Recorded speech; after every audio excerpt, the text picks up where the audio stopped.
আপনারা কি আমার মারবেন? আমি দিছি কাকু, আমি কে আপনাকে এমপি গিরি দিয়েছি? আমি কে আপনারা কইছে উঠে দাঁড়াই কই পুলিশ? আমি কি পুলিশ লই আইছি? আমার লগে কোনো পুলিশ আছে? আমি আনছি?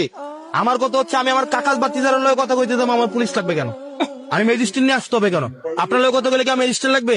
আপনারা কি আমার আমাদের মারবেন? প্রত্যেকটা আপনার লগে জেলায় আমার এই সম্পর্কটা এরকম থাকুক। একটা এমপি এখন হইলে আপনি আমাকে এমন সুন্দর কোন হতো। পরিস্থিতিতে ফালাইয়েন না যেটার কারণে আপনার ম্যাজিস্ট্রেট এসে আপনার উপরে যখন জরিমানাটা করে আমার পরিবারে কিন্তু লাগবে গিয়া। আপনারা যদি 1,000-3,000 টাকা জরিমানা করে আপনি বেসিনি কয়টা ডেলি?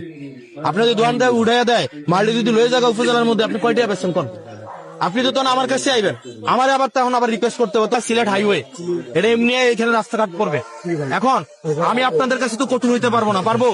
আপনারা আমার বাপ ভাই, আমি আপনাদের কাছে অনুরোধ করতে আসছি, কারণ আগামী 3 দিন পরে ম্যাজিস্ট্রেট আসবে, আইসা অভিযান চালাবে এবং জরিমানা করবে এবং তুলে দিবে।